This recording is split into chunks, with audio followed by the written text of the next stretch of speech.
evening, everyone. Heavenly Father, we thank you for your many blessings. We thank you for our treasures. We thank you, Lord, for one another and all that we bring to the table this evening. Lord, as we are gathered here, we ask that your wisdom permeate throughout all our discussions.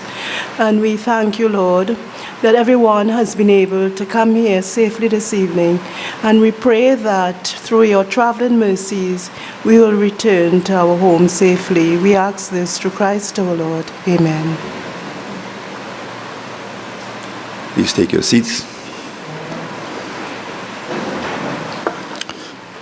It's my responsibility to extend a very warm welcome to Charles Affair, Mr. John W. McIntyre. John, will you say hello? Hello. That's John. Timothy Swanson, the Council Chief of the American Embassy, and the person assigned to San Fernando. We recognize Tim. And the new kid on the block, Mr. Kyle Forney, who is the political officer of the American Embassy here in Trinidad. On behalf of the city of San Fernando, I extend a very warm welcome as our citizens meet with you this evening for this very interactive session. Those of us who interact with the American Embassy, we have the view that the American Embassy deals with visas and visas only. But there's a whole lot of range of things that they provide and operate, and we need to understand a little more, particularly people who may be interested in business and more so of importing from the United States as opposed to exporting to the United States. It is their responsibility to get business for their country, and it's our responsibility, our mission in America to get business for us going out there. However, they're happy to outline their regulations, their rules, and their procedures as we go forward. So I welcome you here as well this evening as we embark on this very important session and fact-finding exercise this evening. And I must tell you that we have struck up a very good relationship with the American Embassy over the months when we were first approached about this collaboration in San Fernando. I'm very excited about the prospects and the opportunities that is coming out of this. We are doing a lot of social work behind the scenes, very quietly going into communities, bringing their expertise of how we deal with bridging the gap with the haves and the have-nots, and how we can do that. And they're bringing that type of expertise and helping out. And you'll be amazed by the amount of work that the American Embassy is doing in Trinidad, in very challenging areas in the East-West Corridor, in Endeavour, and those troubled places. They're going in there and helping out, and a lot of work for community work and social work that need to be done. They're in San Fernando now, they're in Bayshore, actually, and in Bacadere area, and the Pleasantville area, as we come together in helping out some of the challenges that we encounter there. So at this point, I will like to invite John to the lectern to outline the program for us, because you didn't come here to hear me, you came to hear the American Embassy and the outline. So John, welcome. The mic, thank you very much. I'm not even that tall, so we have to come a little bit down. Thank you for having us, Mayor. We are highly interactive, and obviously I have a booming American voice, so if it gets too loud, just let me know. We're excited to be here. I'm not going to talk right off the bat about business. We're going to get into that more later. But I'm going to tell you what is important for the U.S. Embassy and the U.S. government here, because that is all then directly related to our business relationships with you all. We're very honest about this point. It takes people a little bit by surprise, but I just want to be very clear up front about one of our biggest, or probably our largest goal here. And it may take you by a little bit of surprise. It is counterterrorism. It is countering violent extremism. We have a very particular focus on that now in Trinidad as a whole. It is a focus for the U.S. government. I think we're making great strides here, but it is a big overarching theme for us, followed by criminal justice in terms of disrupting networks. Obviously, crime is a significant issue here in Trinidad, just like it is Trinidad and Tobago, just like it is in the United States. We think we have expertise to share. And we need to focus that with you all. I think we've seen a lot of cooperation. The mayor stole a bit of my thunder, kind of outlined some of the things that we're already doing, and that is a big focus here in San Fernando, as well as we did do a move of the embassy to Arima as well. I'm going to focus now a little bit more on San Fernando and why we chose to move the embassy here for a day. It was not just a symbolic public relations move. We did it for a couple reasons, and I'm going to first do something that most Americans don't do, which is admit we made a mistake. In the past, we have ignored San Fernando, I think. We have primarily focused on Port of Spain and then Tobago. Being a good diplomat, of course, I'm going to claim it's all my brilliance that caused us to move down to San Fernando because I'm just so smart. But we realized that a lot of the economic generation for this country is here. Yeah, exactly. Hey, amen. Now, the mayor knows the other reason why I'm here, and you may laugh, you may not. I'm here because your Chuck E. Cheese is amazing at C3 Center, and I have a 5-year-old and a 2-year-old, and we spend an inordinate amount of money and time at Chuck E. Cheese. And so that sort of development that y'all have here, it's going to draw people from Port of Spain. It's going to draw expats down here. We also realize that we have not been as attuned to the political scene in the South as we should be, which is why Tim is assigned to come down here all the time. Now, everyone loves Tim because he's in charge of visas, so I know that everyone's just kind of nodding their head at me and saying, John, that's fine, talk, but just get off the mic and we want to talk to Tim about visas. And we'll do that. You guys can ask him whatever you want. Don't ask me. I don't know anything about visas. But the mayor has been very open with us and has been very good about acknowledging the fact that we needed to be here more and that we needed to focus on the fact that the South and San Fernando is a driver of the economy here. I know the expression is that all the money is generated here, it's sent to Port of Spain, it's spent there. We acknowledge that, and we want to be down here and be part of it. We'd rather be here in the local community, kind of learning more, focusing on those goals I mentioned before, and going from there. Let me talk about what sort of the challenges will be for American businesses. I'm exceptionally blunt, so please take that for what it's worth. I'm not your normal diplomat. I don't wear a tie. I speak my mind. So I think y'all will appreciate that when we talk about business. Let me talk about the good things. The good thing is well-educated folks. We were talking about that before we came over here. Your educational system is strong. I mean, people may complain about that, or they may think it's not good. There may be some need to kind of focus on the equality of access to that education, but it's a very strong educational system, and I think we saw that at our education fair that we had in Port of Spain, where the colleges in the U.S. want to recruit kids from here because they're smart. I mean, I would have, not that I'm that smart, but I would have never made it through the A&O levels. I mean, that stuff is some serious stress. Your children are incredibly well prepared to go to the finest schools in the U.S. So U.S. companies, I think, acknowledge the fact that you have a strong educational system here. But there are some other challenges. Obviously, this is an oil and gas dependent economy. I've worked in the same sort of economies before. There's always a lot of talk about diversification, but it's hard. It's hard to diversify when you've been so oil and gas dependent. A lot of our companies that come down here, like EOG, which is a very quiet company but is a large company here, are in that sector. So American companies are going to look to see where is the diversification, where can we actually have a niche and make a difference here. It's the same thing that y'all should look for if you want to be in the export business. Let's just talk about the elephant in the room. There's a lot of things the U.S. government can do. I can help y'all on counterterrorism. I can help on criminal justice. I can help on education. But the one thing I get asked all the time, that we get calls, this man right here now, new guy, Kyle, gets called every 5 minutes on. His predecessor got called every 5 minutes on. What is up with the access to foreign exchange? Why can I not get paid? Why can I not get my goods? Why should I, as a U.S. company, send anything to Trinidad and Tobago when the supplier can't pay me? We got companies calling us saying, hey, find us a lawyer because we're going to sue these folks. And we say, look, why are you going to sue them? They literally can't get the money. So they show up here, our business folks show up and say, oh, wait, you're not lying. I mean, folks here aren't trying to rip you off. They literally can't get access. I have gone to the central bank. I get a lot of real academic talk about import substitution and aligning this with that. And, I used to work for the Federal Reserve Bank, and even that, I had no idea what he was talking to me about. I actually am probably one of the few people in this country that get along well with Minister Imbert. I have talked to him repeatedly about it. He says, John, I like you, we're both short, whatever, get out of my face. I don't want to hear anything more. So I can't solve the foreign exchange thing, but we have to be very truthful that is a big hindrance for American companies when they think about coming here. I talked a little bit about it before, but the crime rate is a drag. It is a drag on potential because companies are not going to come here if they think either their employees or their investment is not safe. We have some large service companies here that are interested in expanding out of the I-Corps and other places.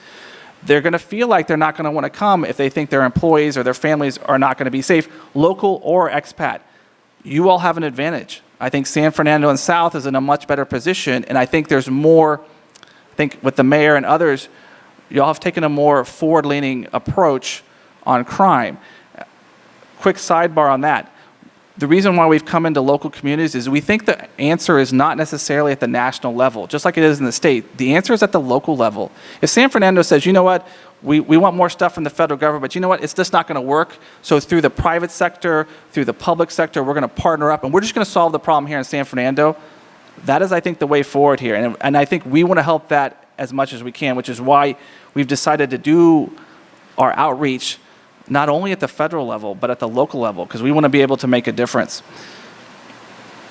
Speaking of the state and local level, here's my suggestion when it comes to doing business in the United States or having businesses come here. Kyle will talk a little bit about Select USA, which is a program from the Department of Commerce, but we've talked to folks about the fact that we think it may be more beneficial for you all to concentrate your efforts at the state and local level. A lot of our states have trade delegations, trade offices. A lot of our larger cities have the same. In terms of your products or people that you want to be here, I would encourage you, rather than say the U.S. federal government, our big overarching federal government, find a state or a city that works for you, that your product would work in, whether that's soap or nuts or whatever, or where you want to bring something in. I think it may be good, make a good sense for San Fernando to consider having a trade delegation from a state. That is something that we can help with. If we can find a state that works for you, I have a little bit of a bias. While I am a native Texan, I actually grew up mostly in the Midwest. I think you will find that the Midwest states offer you a product in a market and businesses that be more amenable to coming here that you might be able to find a good comparison with.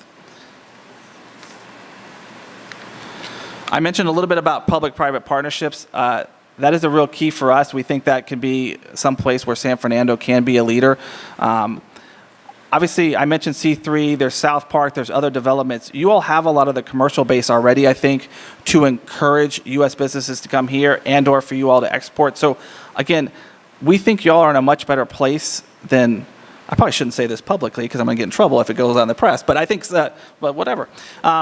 I think South is in a much better position, especially in tough economic times, to make a stronger recovery. I think we've seen that y'all are in a good spot overall in terms of where you can be. Again, your public-private links are quite strong, so I think we'd like to see more of that.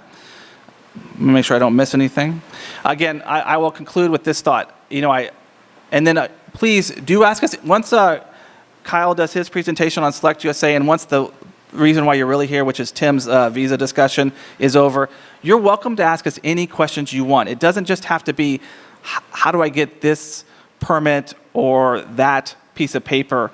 Because A, we may or may not know, and if we don't know, we'll say we don't know, but we'll find the answer for you. But B, I would encourage you, this is your chance to talk to us about anything related to America. If you want to stand up and say you think our president is the greatest person or the worst person or something in between, fine. If you want to ask us about anything else, we will take on any of those questions. If we don't have the answer or can't say because we're Americans, we'll say we can't tell you. But the mayor did a really good favor for us by saying that we are not just here about visas. And I tried to outline a little bit more about what we're about, but I would really encourage you, you're all being so polite, and I would encourage you to ask us as many questions as you want. And with that, I'm going to step away from the mic, and I think, am I supposed to introduce you? It's Kyle. He's a really nice guy. He's going to actually give a PowerPoint presentation. Oh. Okay, obviously we're going to do questions after. So are you going to introduce Kyle? Yeah. All right, thank you, guys. And we'll talk more. I hope people walk with pen and paper, so you take your notes, and we want to keep it really interactive. They outline the program, then we go into the question session, and I tell you, San Fernando could really ask questions. What we just heard tells us that John is not short of ideas. And he spoke about not being an A student. He's from Texas. I once heard a story that George Bush was invited to his alma mater to make a speech. And he started off by saying, I want to congratulate all the A students and all who got first class honors and distinction And he went further to say, if you're a C student, you too one day could be the President of the United States. Figure that out. So this exercise is part of the city celebration, and I must commend the council members, deputy mayors here, and members of council, aldermen in front here. We didn't go through the protocol, but they are here, and this vision is our vision. How we make San Fernando better, how do we protect our space and create opportunities for ourselves. And this is what we're trying to do, and establish ourselves, because somebody said a while ago, everything happens in Port of Spain. We have a responsibility to look after ourselves, and this is what we're trying to do. So we hope that we maximize this opportunity, having these very distinguished persons here, with all the information that will be providing us. So at this point, John, who's next? Kyle. Mr. Kyle is next. Let's give Kyle a warm San Fernando welcome. All right, well, first off, good evening.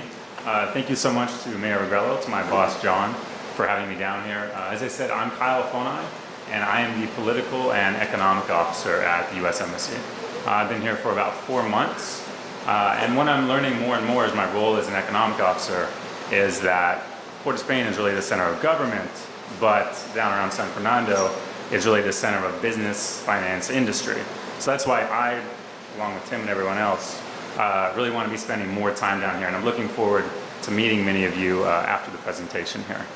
So, as I said, business environment and the close economic ties between our two countries is probably my priority right now. So I have a brief presentation on Select USA. This is a Department of Commerce initiative about bringing in investment into the US. So I hope at least some of you are interested, if not now, in the future, of expanding business in the US, doing business in the US, investing in the US, all that sort of stuff. This is a brief presentation that will kind of show how to do that. And if there's 3 things that I can have you take away from this, is the US is a great place to do business. It remains a great place to do business. There are tools available to help you, because I know it can seem daunting if you want to do business in the US or with the US. There are tools available. I'll briefly preview those. And third, I'm not going to have the answers to all of your questions. But please give them to me, because I can get you the answers, if not tonight, later. So, next slide, please. All right, so what are some reasons for investing in the United States? This is obviously a very knowledgeable audience, so I'll be very brief about this. The U.S. economy is growing. It's growing at a steady rate. And in particular, the United States obviously is a very large country. There are areas of the U.S. that are growing very quickly, 5%, 6% growth rates, things that really challenge some of the developing economies in the world for growth rate. But unlike some of those other developing economies, the United States has a very long history of transparency, of ease of doing business, of the rule of law, of knowing that if someone invests down there, that stable business environment, there's a backdrop, there's a safety net underneath that, which is why the U.S. is really one of the top destinations for investment in the world. Next slide. So this is a very brief snapshot of the many companies in the world. Select USA has brought in about $23 billion of investment so far, and that's all different types of investment. Here are the different reasons they chose. The first one obviously being it's a massive market of 300 million people with a high per capita income. But also you see transparency, ease of doing business, educated workforce, all of that sort of stuff that's also up there. Next slide. So Select USA, as I said, is a Department of Commerce initiative, which is designed to ease the way for those that want to come into the US. They want to do business, invest, whatever. And it provides 3 things: information, connections, and assistance getting through some of the paperwork. Because this can seem to be a very daunting process. Select USA is here to help move through that. Next slide. There are a number of tools. I'm going to talk about 2 tools. The first one, as you can see here, is what's called cluster mapping. And so this is a tool, and this is available online. You can go to www.clustermapping.us, and you can look by industry, by region in the US, which types of industry are doing well in which areas. So if you have an idea This is a very effective way to narrow your search. Whatever you're selling, whatever you want to invest in, this can help narrow the search to one or two key areas. All right, next slide. All right. The next one is the business incentives tool, which Select USA has. And this goes through the different promotions which are offered by different states and regions, the different taxes that are in different states and regions. So combine this with the cluster mapping, this really helps make sense out of a very complex situation, because every different state has different regulations. Some of them have wonderful incentives for bringing in business, some of them do not.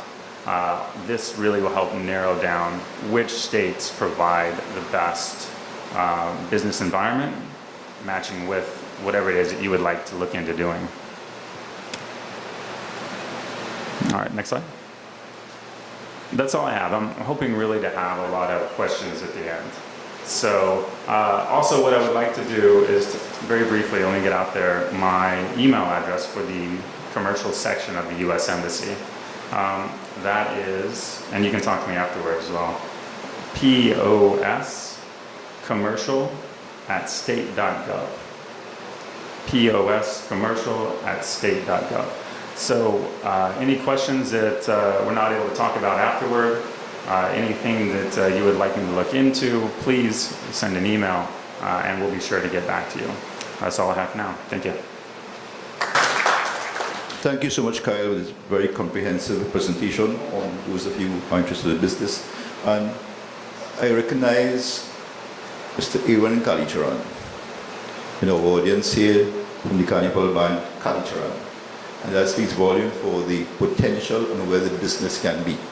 Because in my days, we used to go to Canal Street in New York to purchase carnival material. And there's so many opportunities out there for us that we can really maximize from. So I'm very glad to see you here and that you're actually thinking out of the box. The only carnival band here, and we need to really do something different. So you understand and you're on track. Welcome. I also recognize this young lady in black here from Sasha Cosmetics. Okay. So I know most ladies here, and they import a lot of stuff out of America to get the perfect blend, or exotic blends that they have. And that's big business. You will be amazed. I was opening up Pennywise, and the gentleman said that they import 70 containers. Was it per week or per month? Per month, 70 containers per month. It speaks for him. So I really welcome all of you here. I'm looking in the audience, scanning to see other business persons here as we move forward. Our city celebration and preparation for the future, charting the way forward, looking for business opportunities. So at this point, I want to welcome to the lectern my personal friend, and he'll be attending the Mayor's Ball on Saturday. He's been practicing his moves and his dance steps and things. John cannot make it. John's going to President Kamona's house. Unfortunately, he doesn't know how to get out of that. So Timothy is practicing his dance move and thing, and after we'll be playing some music. So anybody want to demonstrate? Aaron, just give some Trinidad moves and thing. I attended a function a couple of months ago and he hired Timothy coordination is not too right. We spend more time in San Fernando. But we're working on that. So let us give Timothy as well a very warm welcome. Timothy.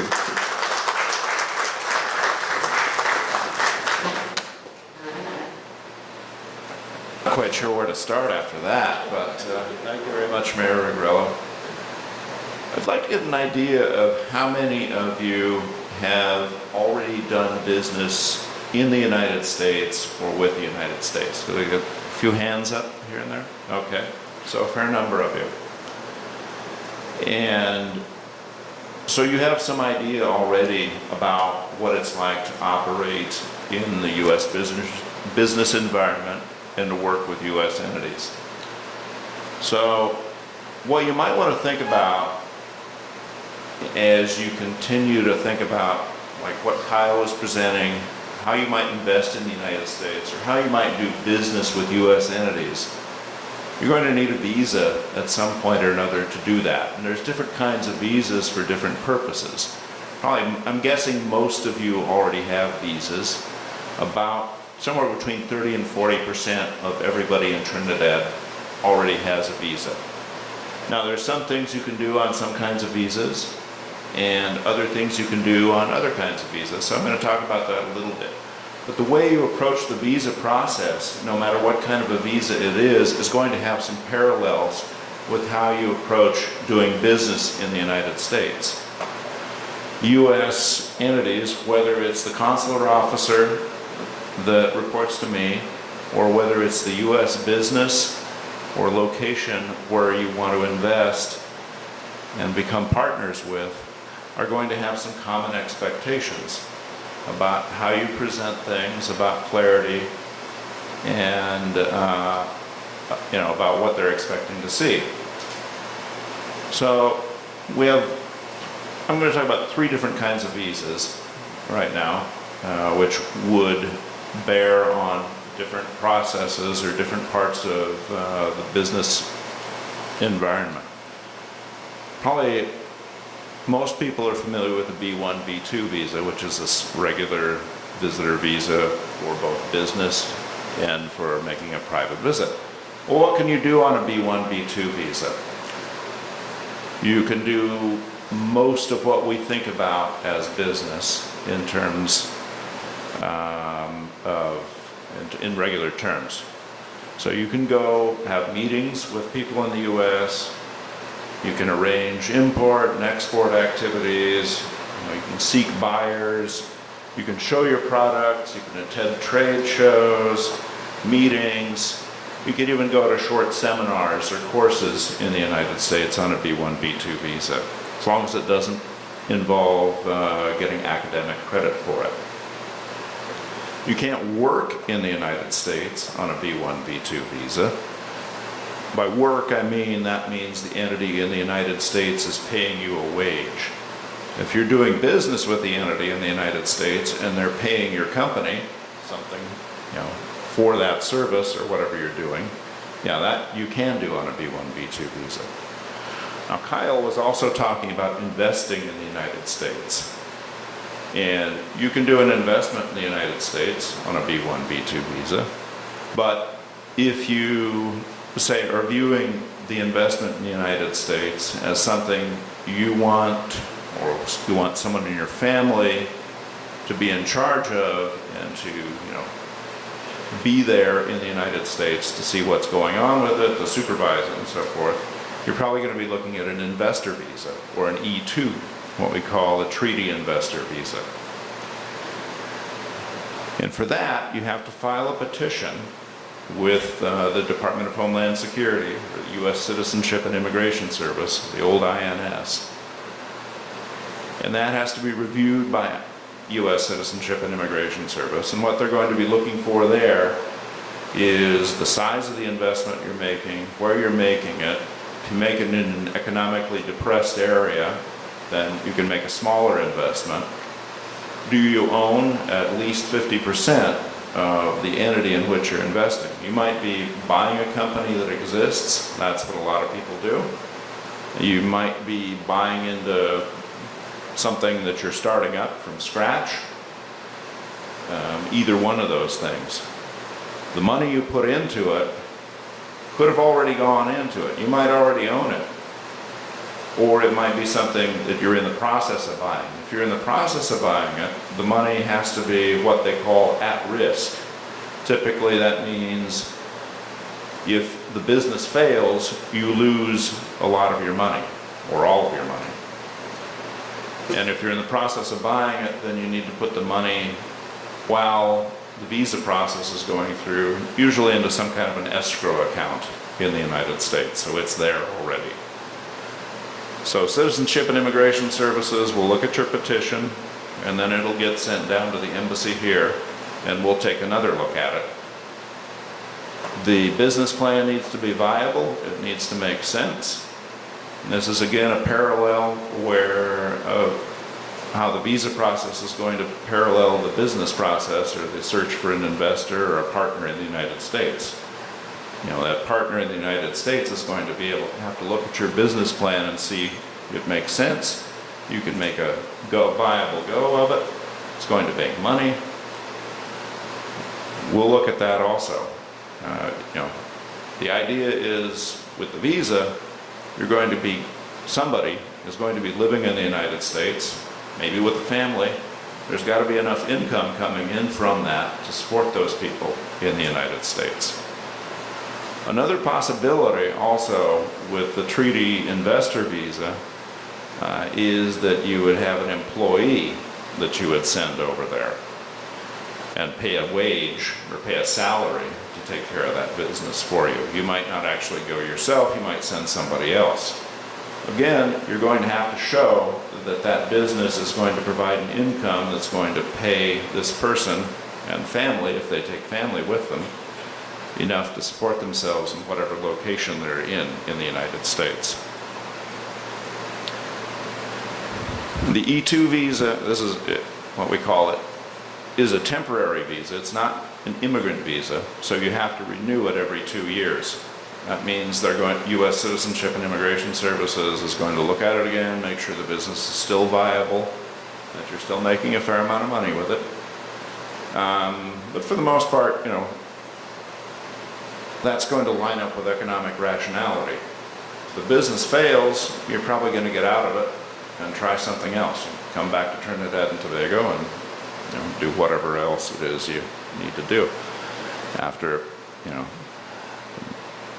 maybe that doesn't work out, maybe something else works out and move on to something else.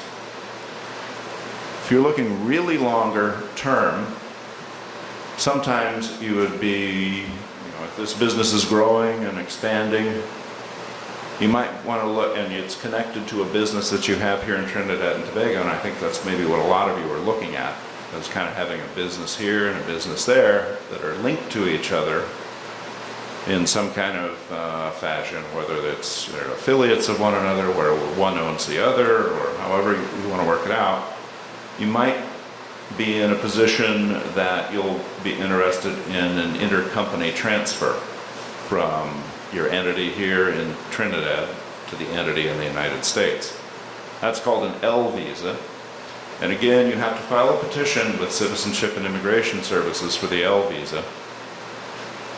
And you have to demonstrate that that person there in the United States is going to be paid, and it's viable to pay that person, a salary that's similar to what an American doing the same job would be making. Let me explain how that one works. An L visa also is limited for a certain number of years. It doesn't necessarily go on indefinitely the way an E visa could. But we're talking kind of longer term there in terms of for the L visa. For both the E visa and the L visa, the employee's spouse and children up to the age of 21 can accompany the person. Once the children hit the age of 21 or the children get married, they're no longer eligible for that visa. So one thing we do have sometimes, and we hear complaints about it in the press, from various people who've gone to the United States on L visas or E visas or H-1Bs. Same thing applies with all of these. So once the kids hits 21, there's not an automatic way for the kids to stay in the United States. Sometimes they've been there for 5, 10, 15 years. They don't really know their own country very well, but we don't have a mechanism in our immigration system for these kids to flip automatically to some other situation. So if you have other questions about visas or kind of how it might fit into your business plan or your business schemes, go ahead and we'll throw those at me as we move on later this evening. So with that, I'd like to thank you for your attention.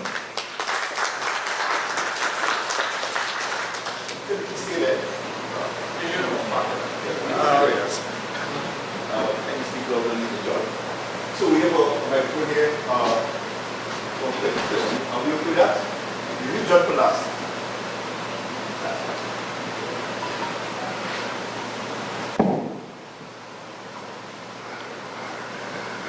Good night, ladies and gentlemen. My name is Shan Chotolal. I live in Florida for 3 years. I was granted an E2 visa, and it's actually that E2 visa lasts for 5 years. I got it for 5 years. Unfortunately, I migrated there in 2008, And the biggest problem was all I got was Social Security. It was no big help, it was too new. The biggest problem I had was raising capital in the United States. Actually, before the crash of the stock exchange in September 2008, everything was going okay with the banks to give us finance. But then after that crash, I only could afford 3 years and came back to Trinidad. So I want to know if you go on an E2, which I did, is there any way to raise capital in this economic times?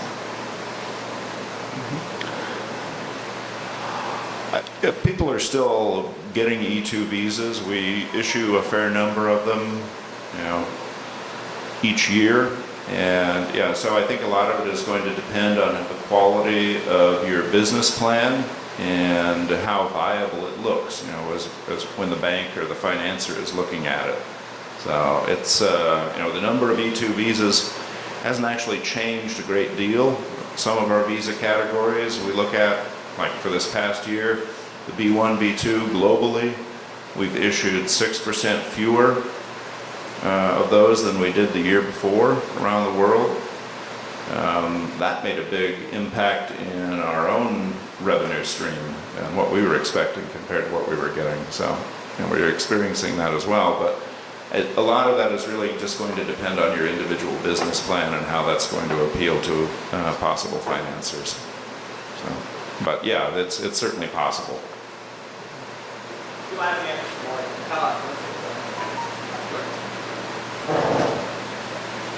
No, I'll just say really briefly. So I grew up in an oil field town. My father was a petroleum engineer. He was a small businessman.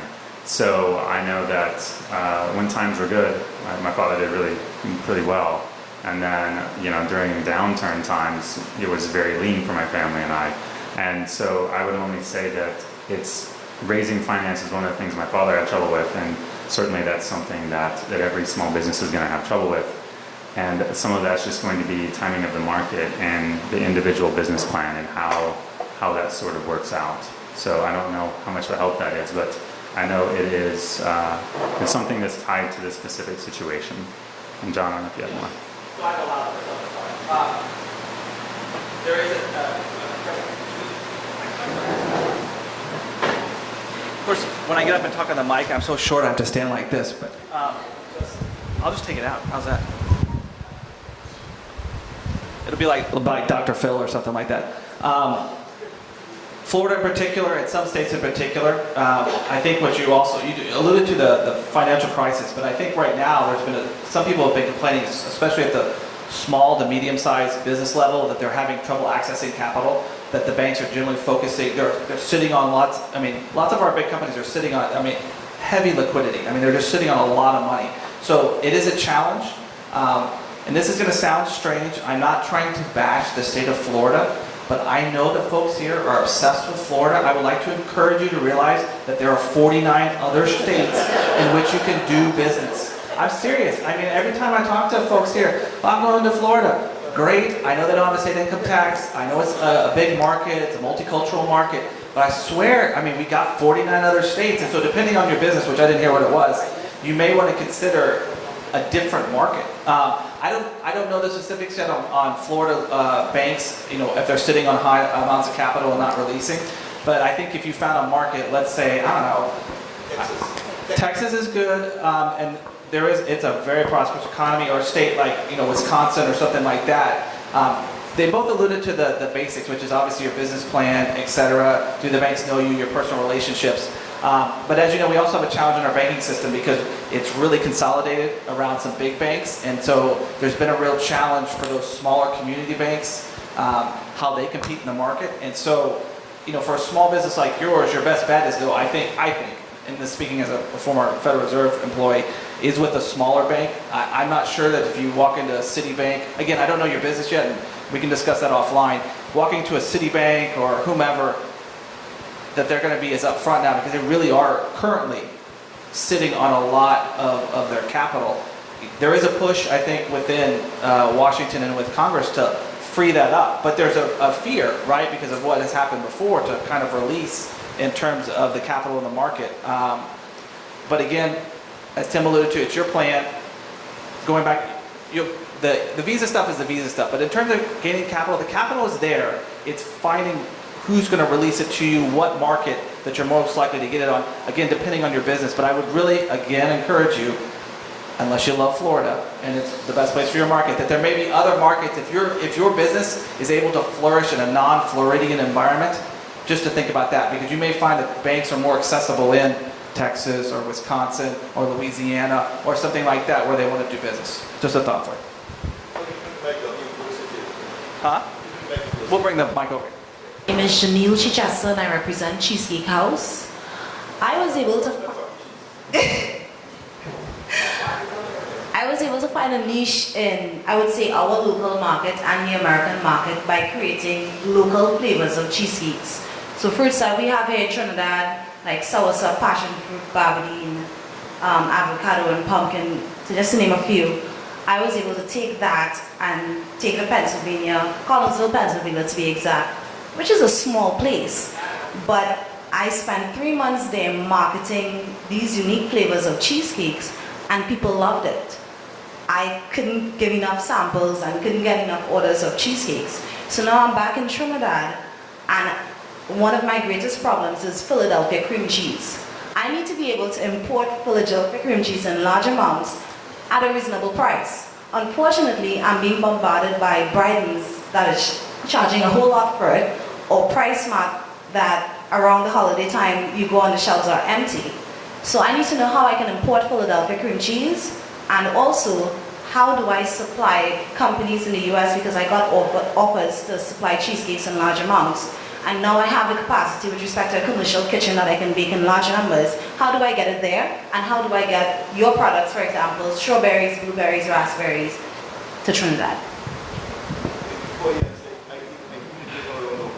I think she's making us proud. Well, I was going to say that too, a round of applause. Though, so first of all, it's almost like you were a plan for me about going local and finding a place that's not Florida. And doing your business there and going to, again, I love Florida, sorry. But that's a very smart move. I think what I hear from you is a couple things, and I don't know if we can answer all the questions, but it sounds like you want to skip the middleman and go direct on your import. We're gonna have to think about that one. I mean, I know how to get it into the country. I don't know how necessarily to get it cheaper. There may be ways to do that. Obviously, when we get stuff, it comes through the diplomatic pouch, so that's a whole different process. And we're not importing anything, just for the record. Let us think on that one, because, but again, that's a bit of a challenge for me because PriceSmart is an American company. So our role is to advocate for all American companies. Again, for the record, so I don't get in trouble, I'll have Robert Price calling me on the phone saying, why are you, doing that with PriceSmart? I think you may be able to get stuff imported, but again, the challenge, do you have foreign exchange issues? Because how are you going to be able to pay for it? Yeah, you're not, that is the struggle right there. I think you can find the logistical means to get it, and I'm not saying you have to go through Amerijet or something like that, but I think you can import. The problem is the supplier in the U.S., so you cut out PriceSmart or whomever, is the supplier in the U.S., how are you going to pay for that? I mean, unless do you have a bank account in Pennsylvania? That might be your option right there. If you charge against your account in Pennsylvania, you skip the foreign exchange part. So you're already, I think, a long way there. In terms of export, what is your challenge with the export part? Well, you know your market, right? So do you want to go back into that market heavy, or do you want to go outside that market? I do want to go back in that market heavy because the product did really, really well while I was there. Everybody loved it. The fact that you have Juniors and Cheesecake Factory creating the normal flavors of cheesecake that everybody know about, but to take fruits that we have here that it doesn't really have that much there and do something extraordinary with it. And I was really innovative in taking the regular Graham cracker base, but actually doing different things from flaxseed and going organic and gluten-free. I'm hungry now. You sold me. I'm good with that. I'm good. But is your challenge, you're thinking, how do you get it? Yeah, where do I start? Like, I don't even know how to get that information. Where do I start taking the cheesecake here and getting it to the United States in a quick space of time? Yeah, that's going to be your logistical challenge. Huh? Yeah, when you did it before, did you produce here or you produce there? I produce there, And but you don't want to but I expand have to come back home because I'm Trinidadian, obviously. Well, that's So a I wanna that's a be- whole separate issue. Yeah, But because so we- Tim alluded to what you could do visa-wise. I mean, as Kyle just was saying, your easiest thing is to skip the production here and expand your. I mean, as an American government official, I encourage you to expand your production in Pennsylvania and hire Americans. I'm just saying. And that you skip everything right there. And if again it goes to the capital question, I mean you already have probably an established business relationship there. So could we help you probably find a way to export through DHL, FedEx, or whatever? I mean, and get in, and then you'd have the custom stuff and then the state regulations in Pennsylvania. But I mean, you've got the base there. I mean, you're kind of set. And Tim's already told you the wonderful visas that you would qualify for potentially. So. I don't know. Do you guys have anything else? I think you gave the. Did that help you at all? I mean, I didn't give you exactly the answer you wanted, but Yes. I've sold U.S. even more. Yes. All right, cool. Thank you. Thank you.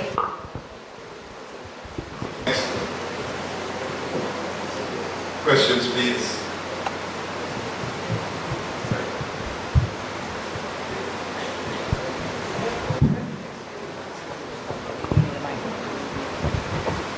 Okay.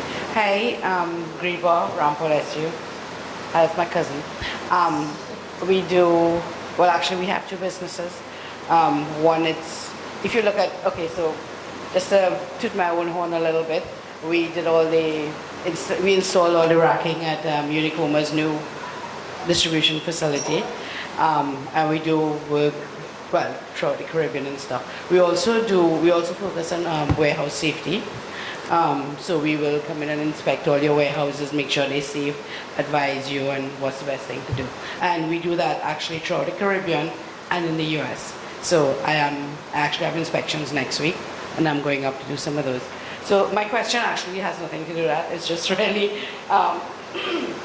because I am really the technical person with the company and the sales and marketing person. I like to talk and people say when I talk, they understand what we do and I sell the company. So the thing is, my children and I in business, my daughters are actually residents, so they own part of the company. They are actual part owners. We set it up so that they have ownership in the US. I'm just a little bit, so I guess it makes it a little easier for us to, so we've established the company up there and here. They unfortunately are thinking that I should be there more, which I'm not sure I want to do because I like to roam. So my question actually is, how the E2 and the L visa, I know once I tell them I came to this and we've spoken about that, they're going to ask me, why don't I apply for it? So my question is, how easy is the process? Well, not how easy, but where do I get information and what's the time frame for actually doing some of this? Okay, if you're serious about doing that, you want to decide what your parameters are. And I would recommend that you find a reputable immigration attorney in the United States to help you figure out, according to your parameters, which one of those visas is going to work better for you. And I would start with that, work with that person to develop a plan about what you want to do, and then that person can help you with the immigration, or with the petition. It's an I-129. Non-immigrant visa petition. To set that up, fill it out properly, put your supporting documentation in order, and then get that sent in. Since you have a kind of complicated business model and a kind of complicated background for what sounds like a really successful business, it's best to, probably to engage a professional to help you with that. And there are lots of sources for information about immigration attorneys. They have professional associations. And so it's not too hard to find a good one. So that's where I would start with that. Well, cool. All right. You're going to California for business? Good. Again, I like to state for the record that I love Florida. Just want to say that.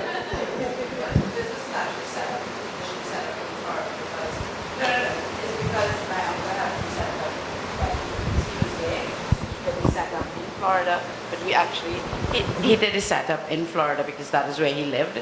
Yeah. And actually, he was the one who guided me on how to start when we Of course. initially started. Yeah. But we actually do business. I've been all over already: Chicago, Michigan, California, St. Louis, Tennessee, Missouri, New Wow. York, Baltimore. You're set. No, you're doing very good. We've been doing business all over in all of those, so it's just really. But if you're going, where do you want to be based out of? Do you want to be based out of Florida or out of California? I don't want to be based out of anywhere. I just want to. Okay, where do your children want you to be based out of? Because I think One is in New York, one is in California. So all, no, that's fine. That's a great place because you're talking about 3 states with outstanding from what we know. Now, you have to always be careful. Do your own due diligence in terms of immigration attorneys, because we often get people coming to us saying, "Ugh, my attorney." Well, I can't solve that for you here down here. But California, you may find that you have some excellent folks that can handle that, because they handle it not just from the folks coming out from Mexico, but you got the whole entertainment business, everything. I mean, they do a lot of complex immigration law there, as well as New York. We have found that a lot of people have been very successful using immigration attorneys in New York City, because obviously with everyone that comes in from the banking sector, et cetera, that they have a really high level. I mean, I think we had one person that came in, amazing immigration attorney work that was really well done. Again, Florida has a lot of expertise there as well, but it sounds like the places that you potentially could be based out of, or that your children want you based out of, have strong immigration attorney centers. So I think you're in good hands. Next. Hi, good evening, everyone. My name is Amanda, and if I may be a little informal, Skip, I want to say thank you for this initiative. It warms my heart to come home. I spend a lot of time in Port of Spain on that highway. So want to congratulate you for the work that you are doing, and I know better things are still to come. And I want to thank everyone here for attending, because it's so important that we stick together to bring San Fernando back to where it was. My background, apart from public relations and marketing, is in the steel pan industry. And so my questions will concern the creative exports by way of music. Specifically, I want to find out a little bit more about the visa services that can be offered to entertainers in the steel pan industry. Following that, I want to know if there are existing incentives, tax incentives, breaks, when you're talking about the shipping of instruments, because that is a little bit of a costly issue for us. And also, just the requirements and anything that may be relevant while we're here, as it relates to probably putting together road shows, because from what I understand, what I've been experiencing, I know some people usually apply for the B1, B2, but what we are looking at in terms of a package is actually taking our music, going outside and earning revenue, because at the end of the day, our steel pan players are musicians and that's their occupation. So I look forward to hearing from you.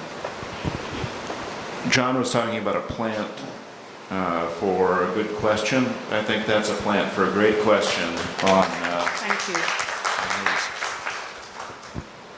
You, as I said before, you don't want to be in a situation where you're trying to earn money in the United States on a B1, B2. That's not what that visa is for. We do have 2 kinds of visas which are specifically for entertainers, performers. Those are the O and the P visas. Generally, if you're talking about sending a steel band to the United States along with supporting staff, those are going to be P visas. And that again is a petition-based visa, so is the O. And that starts with filing the petition with U.S. Citizenship and Immigration Services. After they approve it, they send that material down to our embassy here, and we'll get a package basically that includes everybody in your performing group, the whole, whether, all the performers, it could be, all the support staff. You want to put them all together in one package. Then we would generally, what we'll try to do is interview the whole group in one go at the same time, so that we have, it's better organized for us. The P visa is set up so that if you have, say, a tour that you want to perform in the United States, it will cover the period of that tour. And then the idea is that you'd be leaving the United States again after that tour. If you say several months go by, you want to do another tour in the United States, you'll need to get another petition and another set of P visas. One thing I am really happy about here in Trinidad and Tobago is that the performers who go to the United States on P visas have a very good record of doing exactly what they're supposed to do on their P visas. I've worked in other places around the world that have had really severe problems with fraud associated with the P visas and with the O visas. Unfortunately, sometimes even associated with very big names in those countries. They'll put add-ons on their cases, and it really has undermined the whole process of trying to bring entertainers from those countries into the United States. Really has undermined their credibility. We don't have that problem here in Trinidad and Tobago. We pay a lot of attention to it. So I want to congratulate the entertainment industry here for adhering to the rules of those as well. O visas are a little bit different. You can get an O visa for a longer period of time that'll cover several years at a time, but generally the O visa is just for the very top level performers, the kind of, the people who have really high name recognition. So for a steel band where you've got a bunch of different people going, it's going to be the P visa that you're talking about. What about in the instance where you may have a group that is often in transit? What would you recommend from that standpoint? So they're going to be going through the United States to Canada or somewhere else, or? As far east as west, yes. Okay. There's a couple of visas you can transit on. We do have a specific transit visa, the C1 or the C1. We usually issue a C1D is what it's called.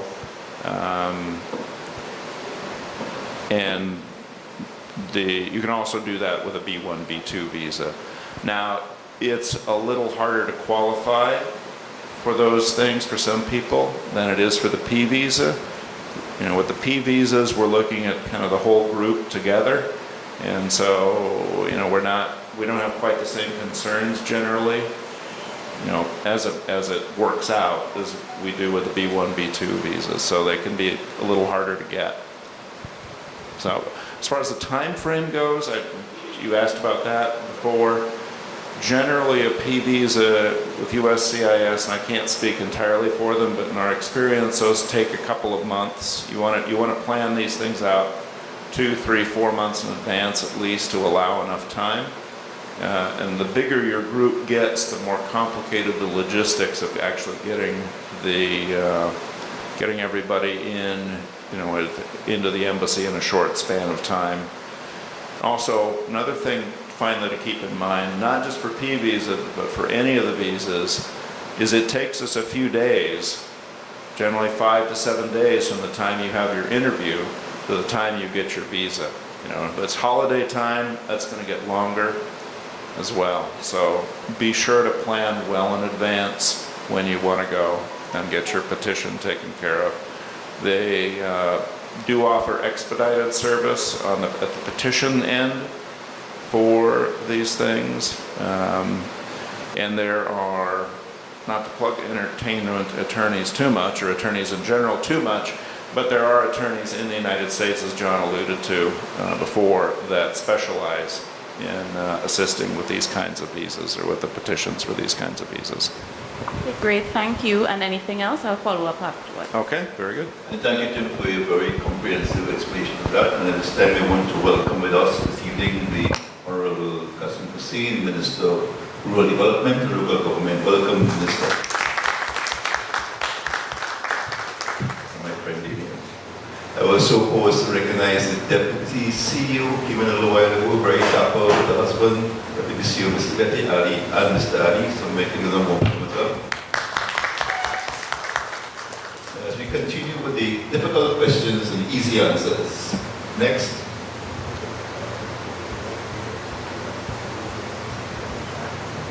You're waiting there for the direct interaction after we start to socialize. I'm seeing a hand going up somewhere. Go ahead. Natu? No question. It's a young man with a big hairstyle in the back. I like to hear young people speak, you know. And you must have a question there. That's why you're here. Let's hear your eyes. Let's hear what your thoughts. You're the future for San Fernando. Come. That's no pressure at all. Hi, good afternoon, everyone. Good evening, everyone. My name is Nevon Fabian. I do video production. My company was started 2 years ago. I'm just 22 years old, but the company is doing pretty well.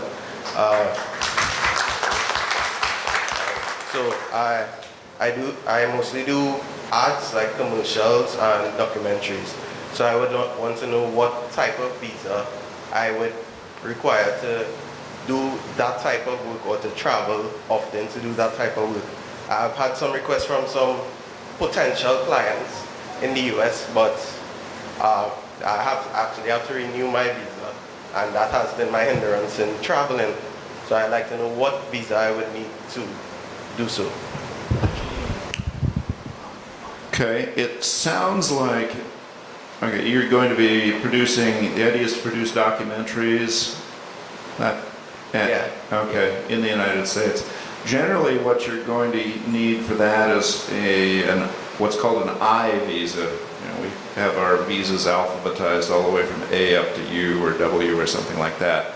The I visa is for journalists, and it can also be used for what you're talking about, like a documentary film production or something along that line. If you're talking about shooting a motion picture, you know, Hollywood style or something like that, then you're going to be talking about a P or an O visa. But your purpose sounds more journalism related, so I'd probably look at the I visa for that primarily. Cool. Thank you very much. I just kind of let you guys in. I want to tell a quick little story. You know, we had that embassy move to San Fernando, and here's a little secret about how that all came about. So this minister right here, it comes for his courtesy call with me.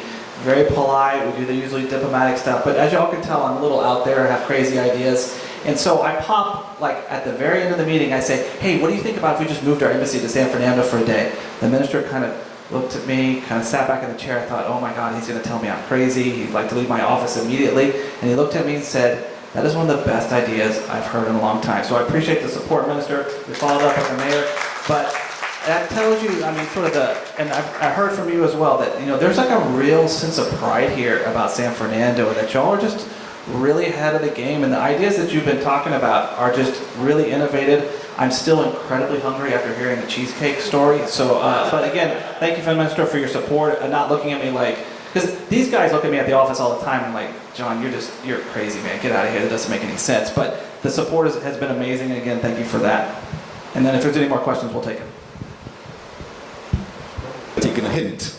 So John said he's with Chuck E. Cheese. But we have some very good snacks in the back there. We invite everybody to stay on this evening and socializing. And what do you think is going to happen? They're going to bombard you with questions. About 4 or 5 persons ask questions, but you better prepare while you eat to speak. So you have him for a while, be here for quite a while. So this was a very good session, a very good initiative by the council to do what we're doing here. As we look at very putting together a program for the city of San Fernando as we move forward. And I must tell you, we have very good help from our minister to make San Fernando a better place for all of us. So with this, I want to also recognize in our audience, we have a young lady from Canada. You can say hi to us, right? Right there. And then we have somebody from Louisiana, John, representing the United States in the audience. So it's a very diverse, very cultural and very international audience we have here today. Sometimes when the going gets tough to get going. I think this is a very exciting time for us. Don't be carried away by the state of the economy. This is when real people come outside and make things happen. I think that what this is about, we have access to, what we did really is bring the mountain to Muhammad. We're here this evening, and we're going to have more sessions like this. And this is not just a one-off. We are making an arrangement for Tim to come back to San Fernando. Maybe once someone, Tim, have you something like a plan? So this is just part one of we move forward. So you will have a session, the opportunity to socialize, ask your questions, and we meet again as we expand extend and create opportunities for the city of San Fernando. Again, this is part of a city celebration. I want to thank you all for the support you all have been giving us thus far. We have some more events planned for the rest of the month. We were trying to have 1 week. And former mayor and now minister can tell you, whenever we have to do these things, we sit down for weeks and hours and how do we plan a celebration in San Fernando? Can we do it in a 1 week? No. 1 week? No. So we have it a month this time. What really caused that is that we had planned to do 2 weeks. And then a young man came to me one day and said, we want to bring somebody named Chronix to San Fernando. So I was saying at my age, who is Chronix? If you tell me about Bob Marley, I know what Bob Marley, I know about Chronix. So I went to and asked my son, I said, Joshua, somebody want to bring Chronix to San Fernando. He said, Daddy, he's real big. He's bigger than Bob Marley. So I called the guy, I said, come back, I want to see you. Bring Chronix to San Fernando. And you'll be amazed too, this concert might be bigger than Calypso Fiesta. We have had to make arrangements with PTSC to bring people from as far as Toco and San Diego to San Fernando. We have to engage buses. We cannot go to Skinner Park. We have to do, I know the people around my age and a little below don't know what I'm talking about, but I don't know who Chronix is, but I tell this fellow really, really big. He just did an international tour in North America, blow the place down, and he's doing his Caribbean tour starting. But what's important is that we are launching this in San Fernando. It is not for the street, it is in San Fernando. So we had to extend city celebration, Minister, local government. It's a whole month. It's not that we have money to spend, We had to accommodate the gentleman and then find things to do within that period to fill the space. So we became creative and said, well, bring the American Embassy down, do this, do that, fill the space and make things happen. So I'm very encouraged by what we're seeing here. So look forward to the Chronix ticket. The other thing about that Chronix concert is that the tickets are $450 and $650. And they're selling out. I was amazed by all of that. I'm just looking back and saying, well, what is this? Young people are coming in, people are booking. And I saw the minister call me one day and say, MPs from Port of Spain contacting him for tickets to come down to San Fernando. If you think Calypso Fiesta is bad, it's going to be worse. So we are ready to create Skinner Park as the entertainment center as it should be. That got so bad, and my staff could tell you, a man from Jamaica came in this morning. He toured with Bob Marley and another group, trying to remember, Burning Spears. What do you know that? Toured Burning Spears. They want to bring a band down here. They want to do all different things because Skinner Park is happening. San Fernando is happening. Great things are in store for us. So with these few words, I thank you all for being with us this evening. Entertainment, food, drinks, distinguished audience, right? Interactive. So John, on behalf of the city or people here, thank you all for giving us the support and giving us the past couple of months for this initiative and creating a relationship, a nexus, a real bond between San Fernando and the American Embassy. We thank you all immensely.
trouble there's harmony that brings everything together.